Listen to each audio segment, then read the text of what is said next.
Item ಯಾವುದೇ ಇರಲಿ try ಮಾಡಿ ಆಚಿ ಚಿಕನ್ ಮಸಾಲಾ. ತಮಿಳುನಾಡಿನಲ್ಲಿ ಸರ್ಕಾರಿ ಅಧಿಕಾರಿಯ ಲಂಚ ಪ್ರಕರಣಕ್ಕೆ ಸಂಬಂಧಪಟ್ಟಂತೆ ಅಧಿಕಾರಿಗಳಿಗೆ ಎಚ್ಚರಿಕೆ ರವಾನಿಸಿದ್ದಾರೆ ಸಿಎಂ ವಿಜಯ್. ಲಂಚ ಸ್ವೀಕರಿಸಿದ್ದು ಕಂಡು ಬಂದರೆ ಕಠಿಣ ಕ್ರಮದ ಎಚ್ಚರಿಕೆ ಕೊಟ್ಟಿದ್ದಾರೆ. ಕಠಿಣ ಕ್ರಮಕ್ಕೆ ಗುರಿಯಾಗ್ತೀರಿ ಅನ್ನುವಂಥ ವಾರ್ನ್ ಮಾಡಿದ್ದಾರೆ. ಸರ್ಕಾರಿ ಅಧಿಕಾರಿಗಳಿಗೆ ಎಚ್ಚರಿಕೆಯನ್ನು ಕೊಟ್ಟಿದ್ದಾರೆ.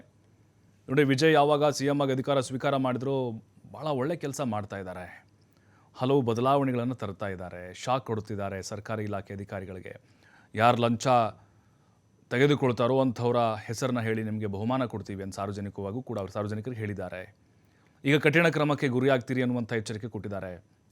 ನೋಡಿ, ಇತ್ತೀಚೆಗೆ ಅವರು ನ್ಯಾಯಬೆಲೆ ಅಂಗಡಿ ಅಂದರೆ ರೇಷನ್ ಅಂಗಡಿಗಳಿಗೂ ಕೂಡ ಭೇಟಿ ಕೊಟ್ಟರು. ಹೇಗೆ ನಡೀತಾ ಇದೆ ವ್ಯವಸ್ಥೆಗಳು ಅಂಥೇಳಿ ಭಾಳ ಆ್ಯಕ್ಟಿವ್ ಆಗಿ ಕೆಲಸ ಮಾಡ್ತಾ ಇದ್ದಾರೆ. ಬಟ್ ಈಗ ಲಂಚ ಸ್ವೀಕರಿಸುವಂಥ ಅಧಿಕಾರಿಗಳಿಗೆ ಬಹಳ ಒಂದು ದೊಡ್ಡ ಎಚ್ಚರಿಕೆ ಗಂಟೆ ಅಂತ ಹೇಳ್ಬೋದು. ಇದು ಕರ್ನಾಟಕದಲ್ಲೂ ಕೂಡ ಆಗಬೇಕು ಅನ್ನುವಂಥ ಒತ್ತಾಯಗಳು ಕೂಡ ಕೇಳಿ ಬರ್ತಾ ಇದೆ.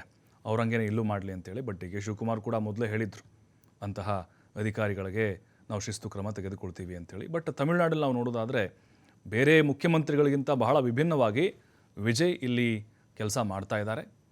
ಬಹಿರಂಗವಾಗಿಯೇ ಅವರು ಎಚ್ಚರಿಕೆಯನ್ನು ಕೊಟ್ಟಿದ್ದಾರೆ. ಅದು ಪೊಲೀಸ್ ಇಲಾಖೆ ಆಗಿರ್ಬೋದು ಅಥವಾ ಬೇರೆ ಯಾವುದೇ ಸರ್ಕಾರಿ ಇಲಾಖೆ ಆಗಿರ್ಬೋದು. ಸಾರ್ವಜನಿಕರಿಂದ ನೀವೇನಾದರೂ ವಸೂಲಿ ಮಾಡಿದ್ದು ಕಂಡು ಬಂದರೆ ಖಂಡಿತವಾಗ್ಲೂ ನೀವು ಅದರ ಪರಿಣಾಮವನ್ನು ಎದುರಿಸಬೇಕಾಗುತ್ತೆ ಅಂತ ಹೇಳಿದ್ದಾರೆ.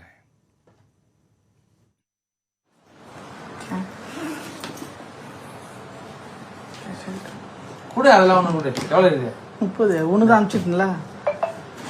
இது என்ன அக்கால சொல்ல கொடுத்தா செலவு வச்சுருவா நீ போட்டு விட்டுனா டேய் போட சொல்றேன் நான் உண்மையிலே போடுறேன் கோசங்கடா கேட்க வச்சிராரு புக்க ஆ நாளை சரியான இல்ல மாட்டேன்